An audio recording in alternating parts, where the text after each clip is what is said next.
Digital transformation trends help with planning, and we forecast these trends every year. So let's dive in. Growing a business requires a holistic approach that extends beyond sales and marketing. This approach needs alignment among people, processes, and technologies. So if you're a business owner, operations, or finance leader looking to learn growth strategies from your peers and competitors, you're tuned into the right podcast. Welcome to the WBS Podcast, where scalable growth using business systems is our number one priority. Now, here is your host, Sam Gupta. Hello everyone, my name is Sam Gupta. I am principal at Elevate IQ. Elevate IQ is the independent ERP and digital transformation consulting firm. We help our clients with digital transformation strategy, change management, ERP selection, and implementation. On that note, let's get back to today's topic, which is going to be top 15 digital transformation trends in 2024. So before we look at the list, the overarching theme is going to be very consistent with 2023. And if you have reviewed our trends that we have forecasted in 2023, overall, we were very conservative with our forecasting. So even in 2024, the macroeconomic conditions are going to drive these trends, and they have direct correlation on the digital transformation activity, primarily governed by the M&A activity levels, especially in the ERP space. So even in 2024, the trends are going to be very similar, even though there is expectation and there is a clear divide in the analyst community whether we are going to have recession, soft landing, or things might come up in 2024. But as of today, it seems until H2 or Q2, we are not going to see the interest rates coming down. And until then, the macroeconomic conditions are going to be fairly similar, and that is going to drive the deals in the digital transformation space, as well as the way they are going to be funded internally for your initiatives as well. So that's going to be the overarching theme. The biggest positive sign that we have in the community is because of artificial intelligence that is driving some activity levels. Some companies are really investing in the artificial intelligence, but even that is going to take some time before we really know the business value that you can get from the AI initiatives. So in 2024, even the AI initiatives are probably going to be in the watch mode. So those are the major activities that are going to shape the majority of the trends, and that's what we have on our list. So now let's look at the list.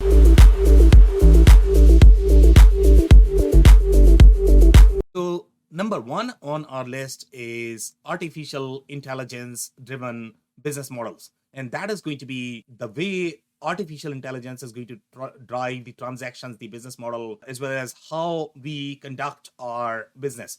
For the most part, the major changes that we are going to see, even though it might take some time before we really understand how it is going to impact our business model and transaction. And these changes are going to be from both perspectives, from the technology innovation perspective, but also the policy and regulatory changes that we are going to see. They are also going to drive the changes, and those changes are going to drive the architecture as well as how we are going to implement the system. So some of the most immediate changes that you are going to see because of artificial intelligence is going to be in content generation, and we are already seeing the impact that they are the early adopter of most of the artificial intelligence technology. Now, because of the content, the digital adoption is going to be faster. Before, artificial intelligence for companies that could not adopt digital commerce, e-commerce, now it's going to be much easier just because they can generate content very easily. They can go to digital very easily. So overall, the cost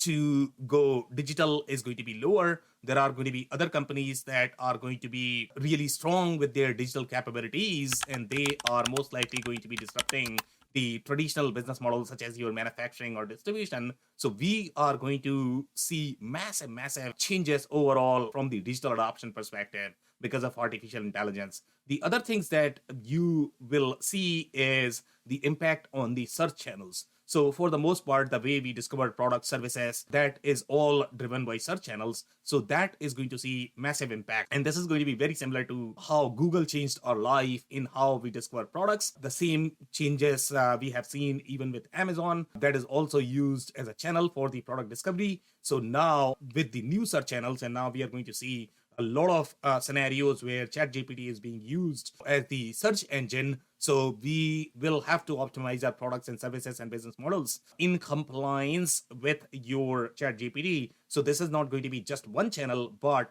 the scenarios are going to be incorporated in most of the channels that we are going to use, at least from the digital perspective, but that might also have impact on the physical channels as well.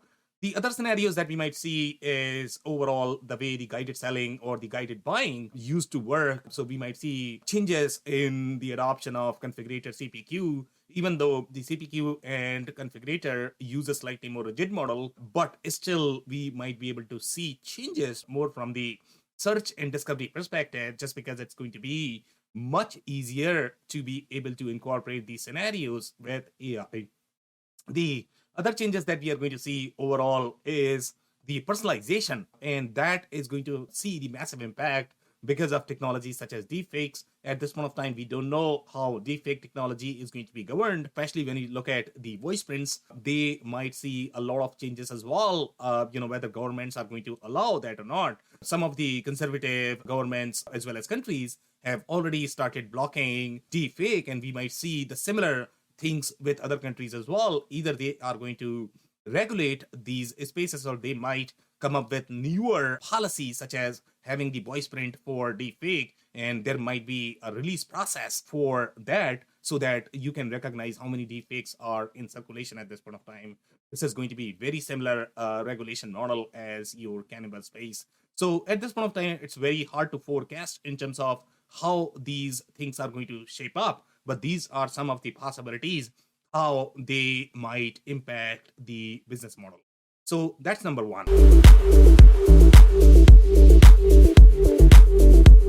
Now, number two on our list is measured approach to investments. And this is very similar trend as 2023.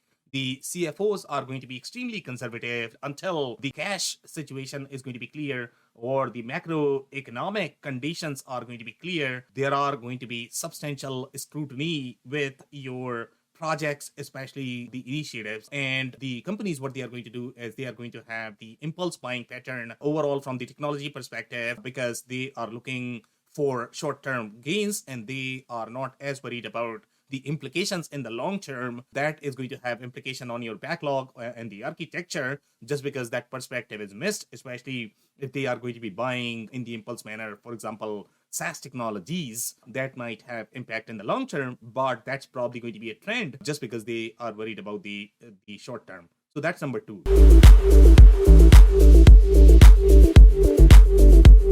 Now, number three on our list is geopolitical impact on business processes. And this is also very similar trend as 2023. In 2024, this might be slightly more prominent just because of the shift in the political powers. At this point of time, it's very hard to forecast how our current two wars, how they are going to impact the business, but there are definitely going to be changes in the power, and that might impact the supply chain. They might impact the business processes in terms of who is going to be keeping the power in the long term, and because of that, how that is going to impact the supply chain as well as the market. We have seen substantial movement in 2023, and that is going to continue even in 2024. The Other geopolitical issues that you might see is related to monetary information as well as currency flow. And when you are going to have the tightening geopolitical concerns at that time, for the most part, most countries are going to be acting in their national interest. And because of that, they are going to be slightly concerned about the overall security information flow as well as the monetary flow, and that is going to have impact on business. So that's number 3.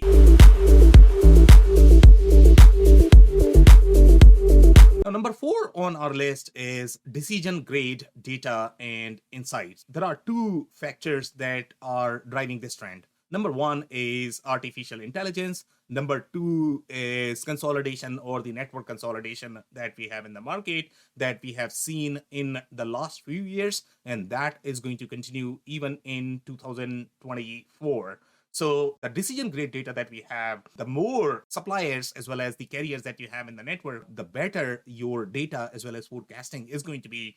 AI requires a ton of data, and because of that, previously we were not able to get as reliable data just because the data was not complete. It did not track everything from the supply chain perspective. But now, because of the private equity consolidation, as well as these networks are becoming really big, and because of that, and the models are becoming richer as well, and because of that, now we are going to get far richer decision grade data that is going to have impact on the entire supply chain, especially the supply chains that are going to be slightly more collaborative in nature. For example, automotive, where the decision grade data is shared among the manufacturers as well as suppliers, and manufacturers are really dictating or have the impact on the entire supply chain. So now, because of that, the inventory levels are going to be far superior. The container levels are also going to be equally superior, just because the forecasting is going to be far superior across the board. And this is not just with one company, it is going to be the entire industry that is going to see this impact, and that is going to drive the digital transformation initiatives as well. So that's number 4.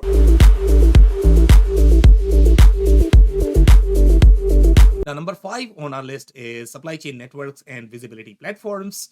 And supply chain networks and visibility platforms have come a long way in last 5 years, and they are only going to become bigger. Now, initially, there were limitations of the supply chain networks, and the only thing they could do is certain geographies and certain modes. But now they can combine most of the modes, even the last mile traceability as well. So they are only going to become bigger. So that's number 5.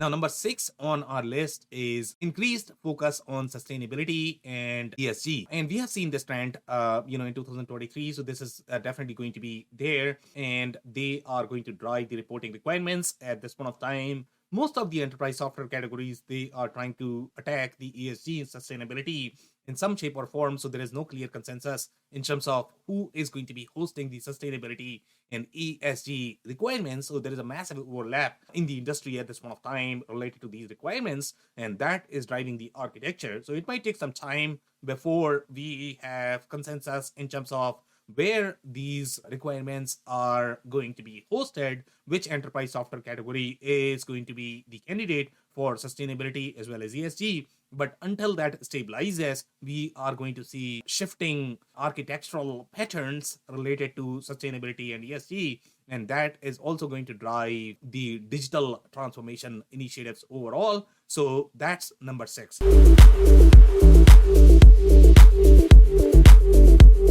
Now, number 7 on our list is continued consolidation of enterprise software suites. And this we have seen even in 2023, 2022. We have seen some companies created just like the way other enterprise companies were created, by private equity or by the investment firms, for example, Infor, ECI. And we have seen some trends such as your new company, Adaptive, that is a new company that is born just purely from the consolidation perspective.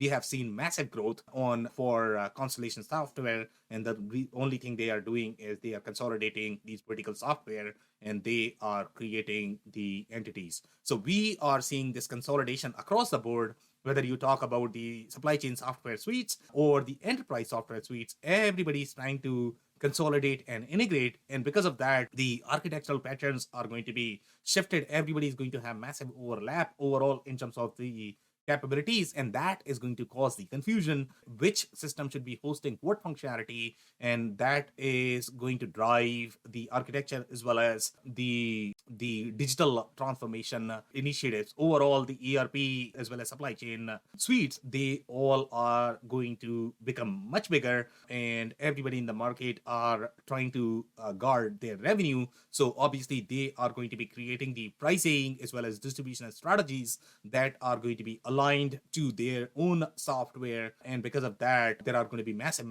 impact overall in how you buy software as well as from the architecture perspective. So that's number 7.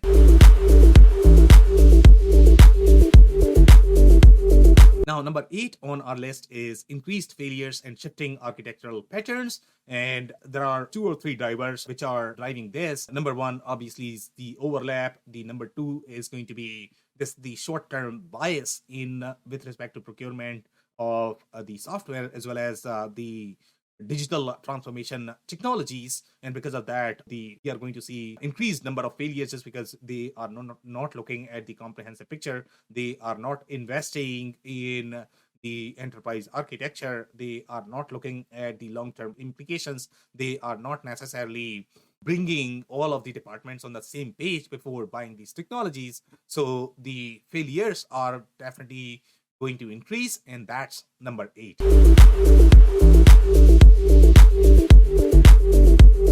Number 9 on our list is e-invoicing. And e-invoicing has been on a rise for most of the countries. There are countries that are stabilizing their processes for e-invoicing. We have trailblazers who have proven models for e-invoicing. So now other countries are going to follow those countries, as well as these countries are going to streamline their own processes all.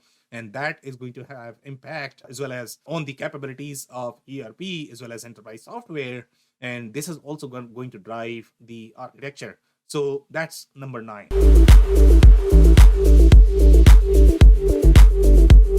Number 10 on our list is the slowed mergers and acquisition M&A activity. The M&A activity is going to be slower, and typically there is a very tight correlation with digital transformation initiatives, especially ERP-centric initiatives, to your M&A activity levels, which is going to be very slow even in 2024. This has been slow since COVID. 2020, it has not come up. So we are still going to see the same trend even in 2024, and the digital transformation initiatives as well as deals are not going to be, the deal flow is not going to be as strong as we would have in the normal circumstances. So that's number 10.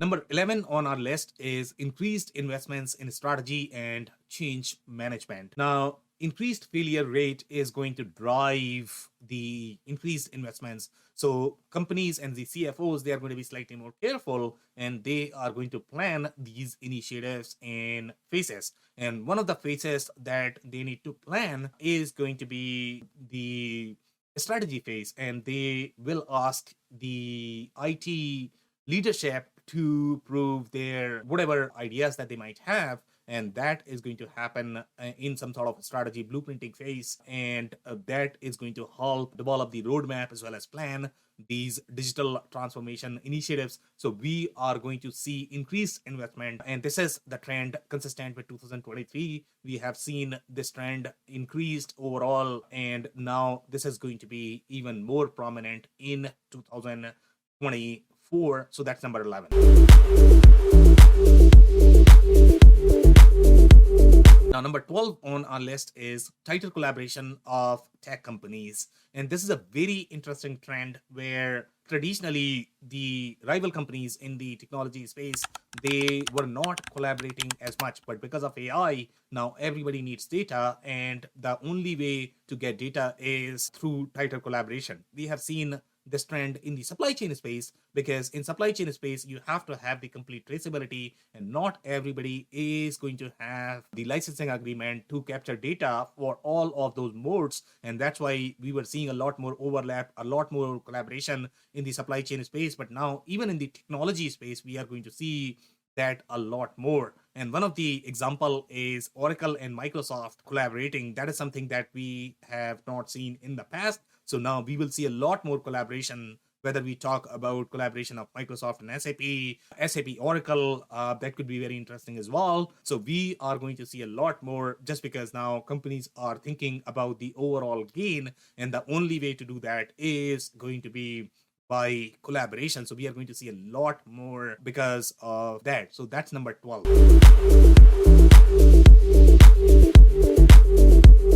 Now, number 13 on our list is mature cloud native technologies. And this is a trend consistent with our 2023. And in this particular case as well, now we have seen massive improvements in cloud native technologies, as well as the legacy vendors. They are trying to improve their legacy technologies, which is looking very similar to how cloud native technologies are appearing at this point of time, and the gap is becoming narrower. So you are going to see a lot more industry functionality with the cloud native vendors, as well as the cloud native capabilities with the legacy vendors.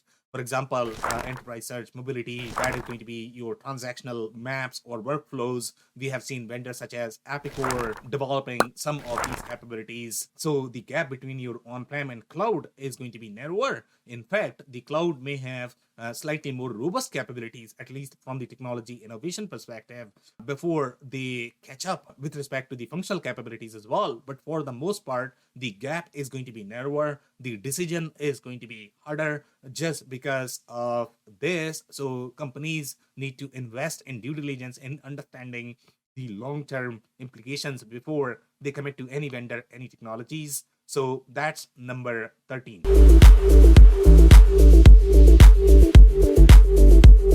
Number 14 is Industry 4.0 and edge computing.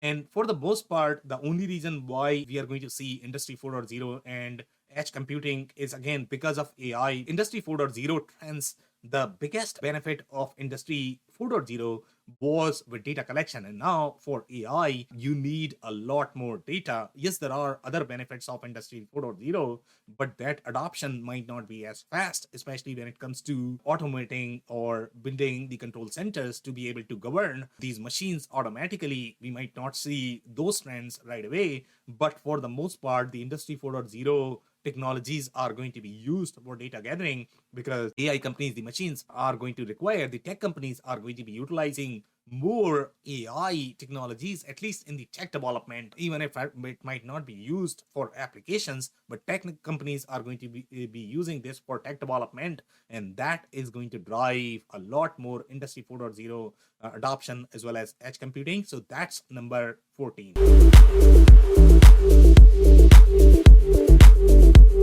Now, number 15 on our list is omni-channel experience. And we were slightly more bullish overall from the omni-channel perspective in 2023. Even in 2024, this trend is going to be prominent, especially because of the changes in the digital models, reduced barrier overall from the digital adoption perspective. So we will see newer business models, newer channels appear, and that is going to disrupt the traditional business models. So now companies are going to be investing a lot more with omni-channel technologies, the headless technologies, because of the increased channels. So we are definitely going to see this trend as well. So that's number 15. That's it for this video. In this video, we discussed the top 15 digital transformation trends in 2024. So if you are interested in more detail, we are going to include a link to the article. So check that out. Also, if you have not checked our digital transformation report that we publish yearly for 2024, we are going to link up that as well. So you might want to check that. If you have not subscribed to our YouTube channel, hit the subscribe button below. And we also publish these episodes in the audio form on WBS Rocks podcast. On that note, thank you so much for tuning in. I'll see you in the next. Thank you for listening to another episode of the WBS podcast. Be sure to subscribe on your favorite podcasting platform so you never miss an episode. For more information on growth strategies for SMBs using ERP and digital transformation, check out our community at WBS.rocks. We'll see you next time.